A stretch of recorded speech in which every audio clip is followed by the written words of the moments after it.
AITA for going NC with MIL after she convinced my husband to ask for a paternity test because our baby looks too much like me? Sorry, this is gonna be a long one. And I apologize in advance for any spelling mistakes. English isn't my first language. 4 months ago me, 31F, and my husband Mark, 32M, welcomed our first child, our daughter Sophia. Me and Mark have been together for 10 years and married 6 years. Getting pregnant wasn't exactly a walk in the park. We were trying for 2 years before it finally happened, and I miscarried 4 times during those years. My parents died when I was 15 and I lived with my grandparents until I was 18 and started at college. My MIL has been like a mother to me and had been an amazing support ever since me and Mark got together. She made dinners and called daily to check up on me after the miscarriages. When Sophia was born, the first thing MIL did when she came to visit was to check up on how I was doing after the birth before focusing on Sophia. I remember thinking I had the best MIL anyone could ask for. She was the first person we told about our pregnancy, at week 18, and she was over the moon about becoming a grandma. The first 4 weeks after we got home from the hospital, she moved in with us to help out with Sophia. She was so helpful and always made sure she didn't overstep in any way. My MIL always talked about how Sophia was a mini version of me, and told everyone about how my daughter was a true copy of me. Mark was in love with our little girl and did everything he could to help out. He came home early every day to spend as much time as he could with Sophia and me. Everything seemed perfect. This was what we had wanted for so long. All he could talk about was how perfect our little girl was and how much she looked like me. He even found some old pictures of me and made a photo collage of me and her as babies to put on the wall. After my MIL moved home, I think I saw her a couple of times and would only speak to her if I called her. But TBH, I didn't think much of it as I was busy with being a mother. After the first 2 months, Mark started getting more distant and coming home late. He started to spend a lot of time at his mother's house as he said she needed help with some renovations in her house. I appreciated all the help MIL had given us, so I decided to not complain about it, even though I was exhausted from never getting an hour to myself anymore. Right after Sophia turned 3 months, Mark came home and said we needed to talk. He sat me down and told me he wanted a paternity test because his mother thinks our child looked too much like me and nothing like him. My jaw was on the floor and I felt something inside me break. He doubled down with saying he agreed with Sophia looking like me and nothing like him, and that MIL had told him I probably cheated with someone who has some of the same features as me. MIL claims that their family genes are super strong and Sophia should have some of Mark's features if she was his. After he was done talking, I couldn't get a word out. I just started crying. It feels like the biggest betrayal that they both accuse me of cheating, and the reason being my daughter looks too much like me? He told me he was sorry, but his mother got into his head and he couldn't let it go, and it was constantly on his mind. I just felt defeated by the whole situation and agreed to the paternity test. Although I told him that when the test came back telling Sophia is his daughter, I wanted nothing to do with MIL. And we would have to start couple counseling if there was any hope at all for this relationship to be saved. Fast forward to now, the test came back a week ago, and surprise, surprise, she is his daughter. He had this look of relief before the guilt and panic hit him, and he started to apologize to me over and over again. I told him he needed to tell his mother and then tell her we needed a break from her.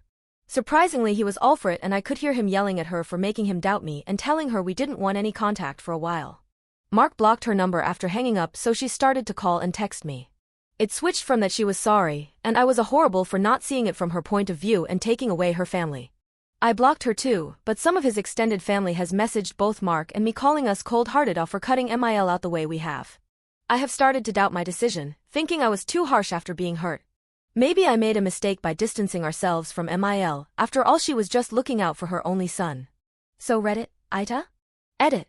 I'm so overwhelmed by all the support. Thank you to everyone who took the time to answer. I see a lot of you guys are coming for my husband, and trust me, I get it. I failed to mention that his last long-term relationship ended because his ex cheated at him.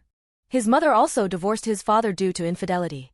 That doesn't make it okay, but that's the reason I didn't hand him divorce papers the second he asked for a paternity test.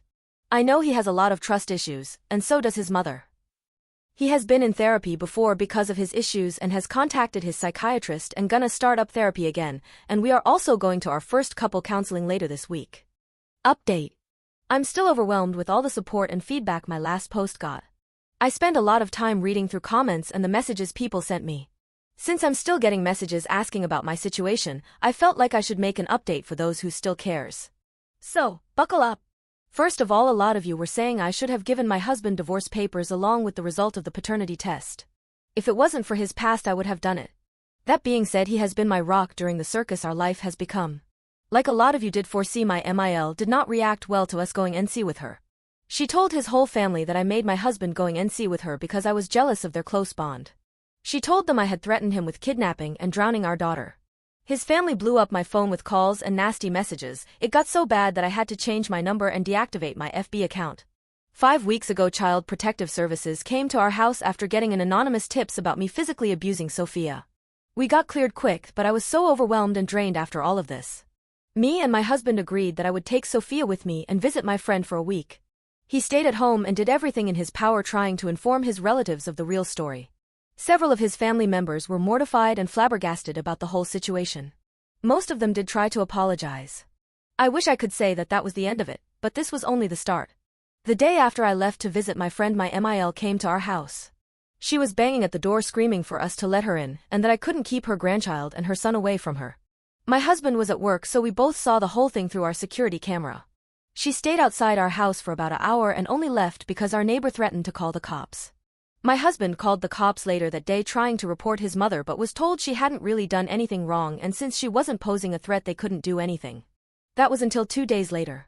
My husband woke up to noises from Sophia's room and then a scream and the sound of a door being slammed open.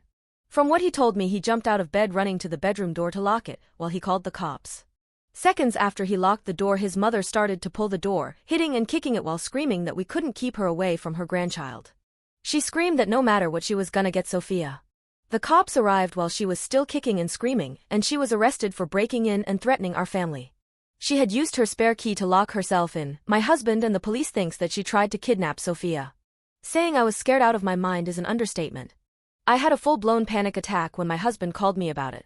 We hadn't told anyone where I was, so my husband asked me to stay put at my friend's house and not come home. He would try to figure out what to do. Later that week we agreed that we should move, go NC with his family and keep our address hidden.